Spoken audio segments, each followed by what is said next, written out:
Bon alors aujourd'hui on va parler de la nouvelle mise à jour du Niji Mode, donc le mode manga de Midjourney. Il y a une petite news qui est passée totalement inaperçue et qui pourtant a selon moi une grande importance puisque ça va vous permettre de faire des choses que vous ne pouviez pas faire avant avec Midjourney. Donc c'est une petite brique supplémentaire qui va rendre Midjourney encore meilleur que ce qu'il est déjà actuellement. Donc on va voir ça ensemble. Juste avant de commencer, je tiens à remercier Déborah qui m'a envoyé ce magazine Midjourney puisque comme moi elle l'avait reçu en double.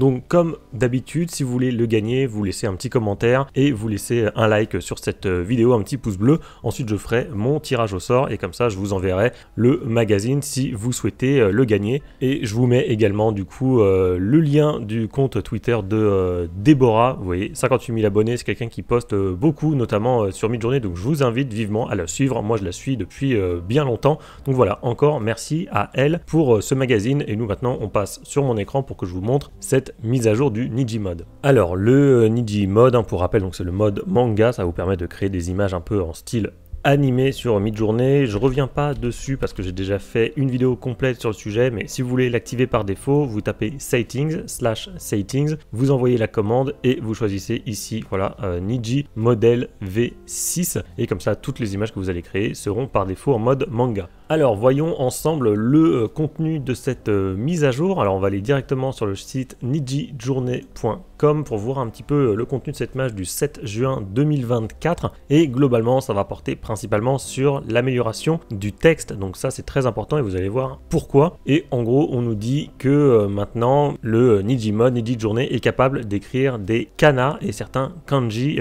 plus facilement. Le but c'est toujours de mettre entre guillemets évidemment ce que vous voulez voir apparaître et vous allez voir pourquoi c'est utile selon moi. Alors ici on a quelques exemples. Donc Miku holding a sign, donc Miku tient une pancarte qui dit hambaga, donc hamburger, et vous avez ici avant l'update, donc vous avez le texte ici qui n'est pas bon, il nous a inventé un kana qui n'existait pas et donc ça c'est après l'update à gauche et on a bien le texte qui est correctement écrit. De la même manière on nous dit que le système peut aussi faire des kanji simples. Alors juste peut-être petite parenthèse, tout ce qui est kana et kanji, en fait, bon, pour faire très simple, les kana, je crois qu'il doit y en avoir environ 90, on va dire que ce sont des caractères japonais simples. C'est le premier alphabet qu'on apprend aux enfants, qui vont généralement comporter 3-4 traits maximum, donc c'est très simple à écrire, mais ça ne transmet pas de sens, c'est uniquement phonétique, on va dire. Donc voilà, vous les avez ici, donc c'est assez simple, comme vous pouvez le voir, les signes sont assez simples à faire, et les kanji, en revanche, ce sont les signes hérités du chinois, qui eux vont transmettre du sens, mais qui vont être déjà qui existent en milliers, il y en a des milliers des kanji, et ils vont être parfois plus difficiles à écrire. Vous voyez en bas notamment, il y en a certains avec beaucoup plus de traits, donc évidemment c'est plus compliqué. Et sans surprise, Midjourney du coup est capable d'écrire les kana, donc qui sont ces signes-là, mais beaucoup moins les kanji, on va le voir après, puisqu'ils sont plus compliqués. Si on devait résumer comme ça, après c'est pas surprenant, plus il y aura de détails, de petits traits, etc., et plus Midjourney aura du mal à le faire, donc c'est pas surprenant que Midjourney soit surtout capable de faire les kana et pas forcément les kanji. Donc quand on reprend notre exemple ici, une fille avec des cheveux blancs, un œil clos tient une pancarte qui dit Haishite Iru. Donc Haishite Iru c'est je t'aime, en gros c'est comme ça qu'on dit, et on a ici à gauche la version définitive après l'update, donc ça fonctionne bien, et à droite on a quelque chose qui ne fonctionne pas. Alors on a un kanji qui pourrait ressembler à un vrai kanji, je ne pense pas que ça soit le cas, mais en tout cas voilà, ça ne fonctionnait pas. Et bien sûr ce qu'on nous dit c'est qu'on n'est pas limité aux filles qui tiennent des pancartes, ça marche aussi sur d'autres scènes. Ici par exemple vue aérienne d'un building qui dit konnichiwa, donc bonjour, et vous l'avez ici. Donc ça c'est le rendu après update, et à droite c'est le rendu avant update, donc vous voyez que ça ne marche pas très bien à droite. Voilà, ça c'est l'ancienne version, on a une espèce de mélange de kana qui ne ressemble pas à grand chose, et à gauche on a bien konnichiwa qui est écrit sur le building. Alors oui, je vous l'ai peut-être pas dit, mais j'ai passé mon bac de japonais en 2009 à l'oral, c'est pas une blague, donc c'est pour ça que j'arrive à lire 2-3 trucs en japonais. Voilà, je referme la parenthèse, il me reste 2-3 restes pour le coup. Alors maintenant qu'on a vu ça, on peut passer sur Discord pour voir un petit peu ce qu'on peut faire. Alors j'ai fait quelques exemples de mon côté, mais qui vont ressembler globalement à ce que je viens de vous montrer. Donc par exemple, Distant View of a Japanese Restaurant, dont l'enseigne dit Oishi Sushi. Alors je ne plaisante pas, je crois Oishi ça veut dire bon et sushi, bah c'est des sushis. Je crois qu'il y a un resto qui s'appelle comme ça à côté de chez moi, donc c'est pour ça que je l'ai écrit comme ceci. Et vous voyez, ça a bien marché. Alors croyez-moi sur parole, c'est bien les bons kana qui sont écrits ici, Oishi Sushi. Donc ça a marché. J'ai voulu tester également une femme d'une vingtaine d'années, donc salue quelqu'un avec sa main. La femme dit konnichiwa, donc bonjour, dans une bulle de texte un peu comme une bande dessinée, et vous voyez que ça a bien fonctionné. On a bien, alors sauf en haut à droite où il manque le N, ici le kana N, sinon donc là ça ne marche pas, mais ici konnichiwa c'est bien écrit à gauche et en bas également. Voilà, donc vous pouvez écrire comme ça des petits textes en kana et vous allez voir après quel autre usage moi j'en ferai principalement de ce texte, parce que là bon, avant de parler japonais, c'est vrai que c'est pas forcément hyper utile, enfin sauf dans des cas très précis. Et là j'ai repris le même prompt que tout à l'heure avec le terme aishiteiru, donc je t'aime, et voilà, ça a plutôt bien fonctionné, même si alors les kanji, comme je vous dis, les caractères un peu plus compliqués, bah c'est difficile hein, pour Midjourney. J'ai voulu essayer avec d'autres kanji, mais manifestement voilà, il a beaucoup de mal ici. Je crois que c'était Tenka, donc c'était un feu lié à la foudre, je crois. Donc pour le premier kanji là, celui du ciel, il a bien réussi, mais celui du feu malheureusement il n'arrivait pas à me le faire. Alors je sais pas si c'est parce qu'il y avait deux kanji côte à côte, alors c'était déjà trop, ou alors parce qu'il y en a certains qu'il arrive à faire et d'autres non. Celui du ciel, il n'y avait pas de souci, celui du feu malheureusement il n'arrivait pas à me le refaire, donc j'ai resté sur mes kana et puis je vais pas trop le contrarier avec les signes plus compliqués. Là où je trouve que c'est plus intéressant, c'est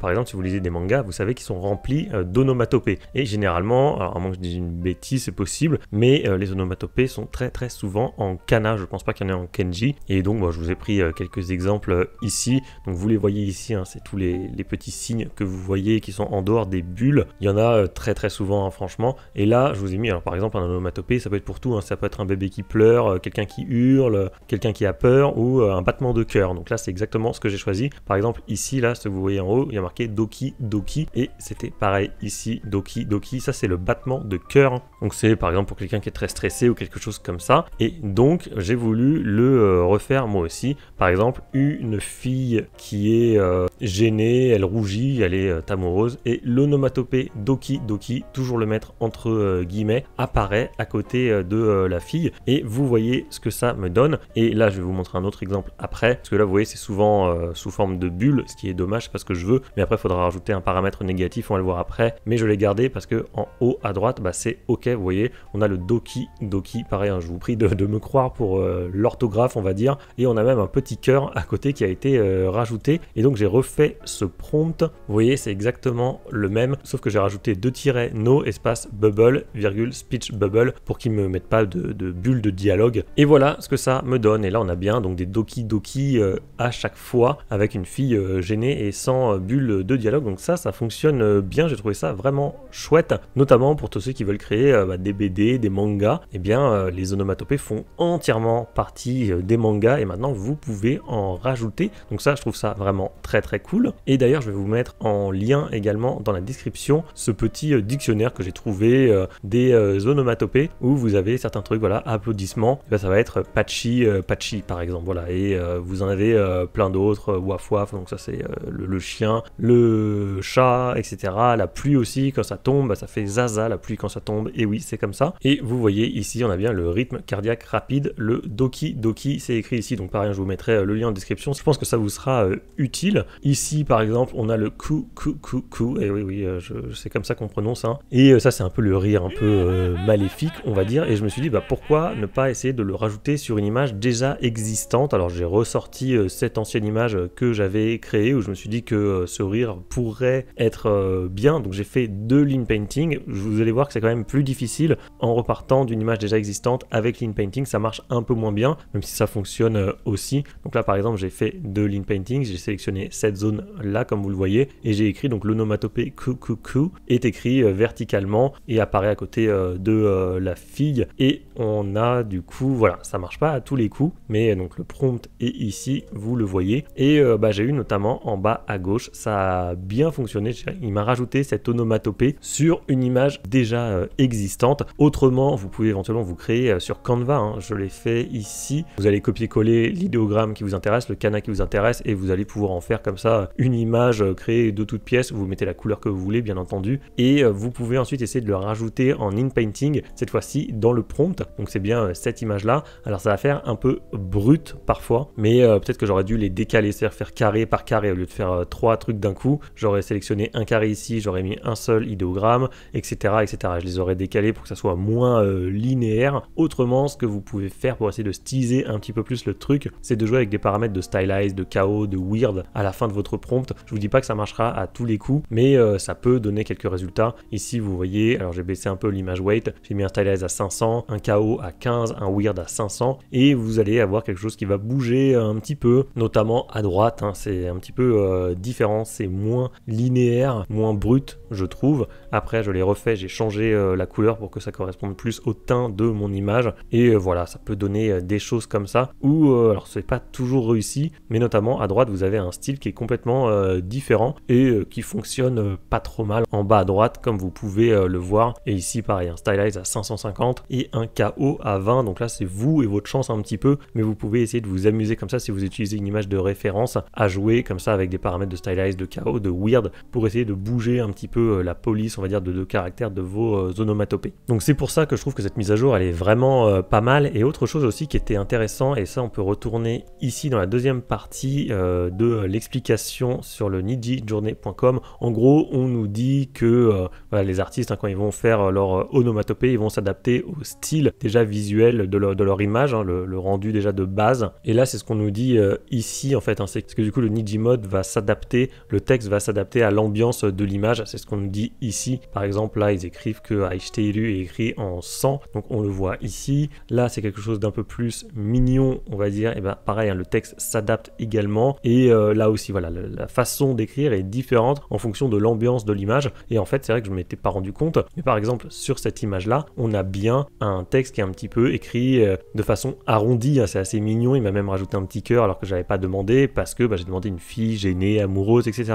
Donc effectivement, le texte s'est adapté à ce que j'avais demandé. De la même manière, ici, on a un texte rose un peu, couleur plutôt pastel, avec toujours des kanas qui sont très arrondis, avec ce contour blanc, ces petits cœurs également. Vous voyez que ça marche bien, je ne l'avais pas demandé, mais Nijijournée, on va dire, c'est adapté à la scène et dans un autre style. Par exemple, ici, un enfant apeuré, il semble terrifié par ce qu'il voit. L'onomatopée kusa kusa est écrit de façon effrayante. Alors moi j'ai rajouté ça, je pense que ça a son petit intérêt. De la même manière que sur nijijournée.com, ils avaient rajouté le mot en 100, là vous pouvez rajouter certaines choses peut-être pour avoir un texte, je dirais, un peu plus tremblant, peut-être vous voyez comme ceci, où on a, alors ça après je l'ai supprimé, d'ailleurs je vais vous montrer tout de suite la version définitive post-in-painting, voilà, j'ai retiré avec empty, et on a bien ce kusa kusa ici, qui s'est bien adapté je trouve au style de l'image, où on a un texte un petit peu plus brut cette fois-ci, un peu plus tremblant j'ai envie de dire, et qui correspond mieux à l'image, au rendu